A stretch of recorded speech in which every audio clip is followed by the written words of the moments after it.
नमस्कार दोस्तों, मैं आशीष पांडे कॉन्सेप्ट टाइम के इस प्लेटफॉर्म पे आपका स्वागत करता हूँ। जैसा कि आपको पता है, आजकल परीक्षाओं में हमारा टाइम मैनेजमेंट हमको करना बहुत आवश्यक हो गया है। तो रीजनिंग एक ऐसा सब्जेक्ट है जिससे आप कम समय में अधिक से अधिक अंक प्राप्त कर सकते हैं।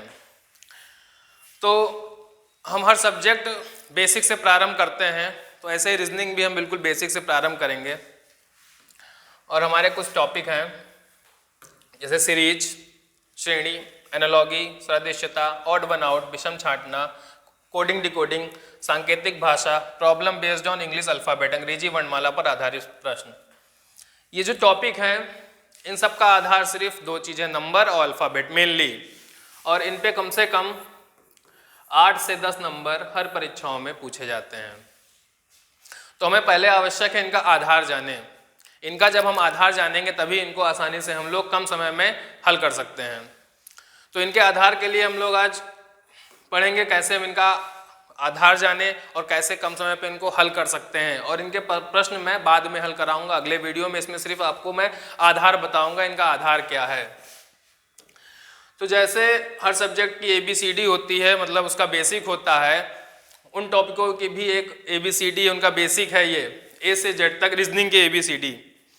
तो आज हम लोग सीखेंगे रीजनिंग की ABCD। तो हम कैसे लिखते हैं 1 से 13 तक एक साइड में और 14 से 26 तक उसके नीचे। ऐसा क्यों लिखते हैं हम लोग? आप सोच रहे होंगे ऐसा क्यों लिखा है। ये इसलिए लिखा है क्योंकि सारे अल्फ़ाबेट एक दूसरे के ऑपोजिट के सामने लिखे हुए हैं। सारे अल्फ़ाबेट जो हैं एक दूसरे के ऑपोजिट के सामने लिख रखे हैं, इसीलिए इसको ऐसे लिखा गया है। तो इसमें हमें क्या करना होगा पहले हम ये जानते हैं। इसमें हमें सबसे पहला काम ये करना है कि इनके प्लेस वैल्यू हमें पता करना है। जैसे प्लेस वैल्यू क्या होती है, जैसे A की प्लेस वैल्यू 1 है, B की 2 है, C की 3 है, D की 4 है, E की 5 है, F की 6 है, G की 7, H की 8, I की 9, J की 10, K की 11, L की 12, M की 13, N की 14, O की 15, P की 16, Q की 17, R की 18, S की 19, T की 20, U की 21, V की 22, W की 23, X की 24, Y की 25। तो इस तरीके से हमको सारी इनकी प्लेस वैल्यू याद करनी है।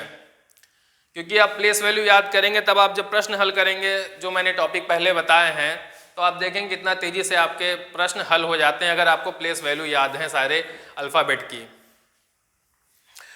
तो प्लेस वैल्यू में एक छोटा शॉर्ट ट्रिक है जो सभी बताते हैं, मैं भी ये बताऊंगा। इजोटी लगभग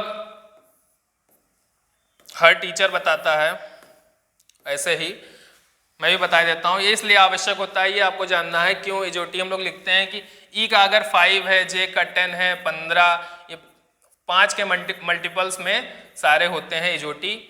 और E के पास में D और F है, तो आपको ऐसे थोड़ा याद हो जाएगा। अगर आप कहीं भूल जाते हैं E का 5 है तो 5 के बगल में F का 6 और इससे E से पहले 4 D, ठीक है।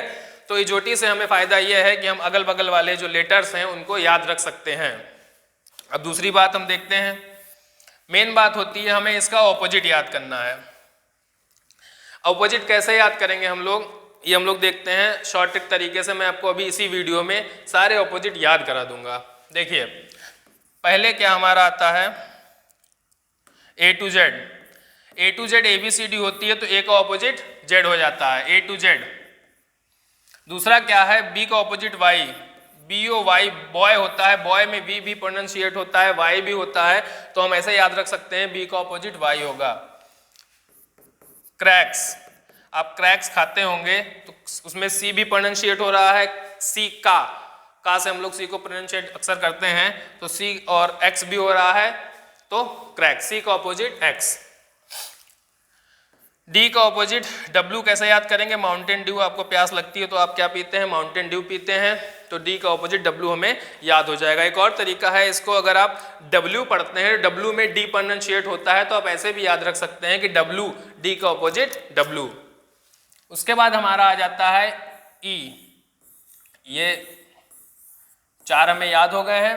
उसके बाद हमारा दो ऑपोजिट एक साथ हम याद करते हैं, जैसे LOVE, लव में L का ऑपोजिट O होता है, V का ऑपोजिट E, दो ऑपोजिट हम एक साथ याद कर लेते हैं इसमें। और यदि आपको ऐसे V का ऑपोजिट E लव से नहीं याद हो पाता है तो आप याद कर सकते हैं ईव, इवनिंग को बोलते हैं ईव, तो ऐसे आप याद कर सकते हैं EV, इसमें हमारे मुंह में प्रोनाउंशिएट होता है और V भी होता है, तो E का ऑपोजिट V। F का ऑपोजिट U होता है, कैसे याद करेंगे, उफ से आप याद रख सकते हैं, U का ऑपोजिट F होता है। G का ऑपोजिट T कैसे याद करेंगे, GT रोड, GT रोड तो आपको पता ही होगा, शेरशाह सूरी जी ने जो बनवाया था, तो वो इससे हम लोग याद रख सकते हैं G का ऑपोजिट T। उसके बाद H का ऑपोजिट S कैसे याद रखेंगे, high school, HIGS, high school, सबने हाई स्कूल पास किया है तो ऐसे इसलिए सबको याद रहेगा H का ऑपोजिट S। I का ऑपोजिट R, जो साइंस स्टूडेंट होते हैं पढ़ते हैं IR रेज, इंफ्रारेड रेज, तो उनको ऐसे याद हो सकता है I का ऑपोजिट R, और जिनको IR रेज जो नहीं पढ़े हैं उनको इंडियन रेलवे याद हो जाएगा, तो ऐसे हमें I का ऑपोजिट R याद हो जाएगा। हमारे ख्याल से इतना तो आपको तुरंत रट गया है। J का ऑपोजिट Q, इसको हम लोग, एक गाना है जाने क्यों, तो J का ऑपोजिट Q, जाने क्यों। और अगर ऐसे भी नहीं याद होता तो आप स्पेलिंग पे नहीं जाएंगे तो क्विज से भी आप याद रख सकते हैं, उसमें Q भी प्रोनाउंशिएट हो रहा है, J भी हमारे मुंह से प्रोनाउंशिएट हो रहा है, क्विज से भी आप J का ऑपोजिट Q याद कर सकते हैं। K का ऑपोजिट कमला पसंद, K का ऑपोजिट क्या होता है, P, KP, कमला पसंद से आप याद रख सकते हैं K का ऑपोजिट P। L का ऑपोजिट वो हम पहले याद कर चुके हैं, LOVE, और M का ऑपोजिट N होता है, इसको याद कर सकते हैं, man will be man, man से आप याद रख सकते हैं, M का ऑपोजिट N होता है। तो हमारे ख्याल से इतना आपको तुरंत रट गया होगा, आप स्क्रीनशॉट भी ले सकते हैं इसका। इन चीज़ों को याद करना बहुत आवश्यक है, क्योंकि आप जब सॉल्व करेंगे प्रश्न सीरीज के, एनालॉजी के, ऑड वन आउट के, कोडिंग डिकोडिंग के, तो इन सब का बहुत ज़्यादा ही प्रयोग होता है उसमें। तो आपने स्क्रीनशॉट ले लिया होगा। अब हम लोग इतना याद करने के बाद दूसरा काम करते हैं कि इनकी हम लोग फॉरवर्ड से तो प्लेस वैल्यू याद कर लेते हैं।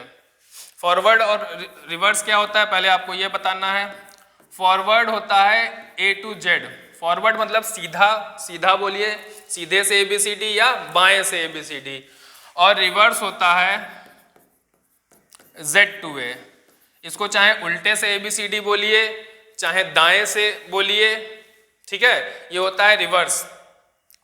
तो हमें फॉरवर्ड से टू प्लेस वैल्यू याद हो जाती है, लेकिन हमारे परीक्षाओं में बहुत सारे प्रश्न ऐसे आते हैं कि हमको रिवर्स से भी प्लेस वैल्यू उसमें दे दिया होता है, तो कैसे हमको याद दो चीज़ याद करना पड़ेगा, फॉरवर्ड से भी रिवर्स से भी। तो हम ऐसा नहीं करेंगे, हम लोग सिर्फ फॉरवर्ड से प्लेस वैल्यू याद कर लेंगे, और रिवर्स से एक तरीका हमें पता है, क्या पता है कि हम लोग 27 में से फॉरवर्ड की प्लेस वैल्यू जो होती है वो माइनस कर देंगे, तो रिवर्स की प्लेस वैल्यू हमें पता लग जाएगी। और हम लोग ऐसा क्यों करते हैं, क्योंकि आप देखेंगे ऑपोजिट जितने एक दूसरे के सामने हैं उनका सम करने पे हमारा 27 आ रहा है। तो अगर एग्जाम्पल पे लीजिए V की हमें प्लेस वैल्यू फाइंड करनी है रिवर्स से, तो फॉरवर्ड से इसकी प्लेस वैल्यू 22 होती है, तो रिवर्स से प्लेस वैल्यू हो जाएगी 27 माइनस 22 इक्वल टू 5 आएगी प्लेस वैल्यू रिवर्स से। देखिए 1 2 3 4 5 V की प्लेस वैल्यू। तो ऐसे ही हम लोग रिवर्स से प्लेस वैल्यू फाइंड कर लेंगे। हमको याद सिर्फ फॉरवर्ड से प्लेस वैल्यू करनी है, रिवर्स से प्लेस वैल्यू हमें याद नहीं करनी है, क्योंकि हमें तरीका पता है।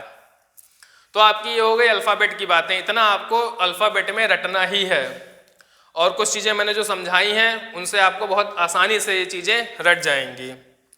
अब दूसरा काम हमारा होता है नंबर्स, क्योंकि जितने टॉपिक मैंने बताए थे उसमें अल्फ़ाबेट और नंबर्स का ही खेल होता है।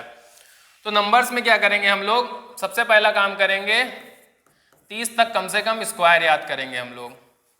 30 तक स्क्वायर याद करने के बाद 15 तक क्यूब याद करेंगे, क्योंकि स्क्वायर क्यूब जब आप पढ़ेंगे तो आप सॉल्व जब क्वेश्चन करेंगे तो आप देखेंगे उसमें स्क्वायर क्यूब का बहुत ज़्यादा यूज़ हो रहा है।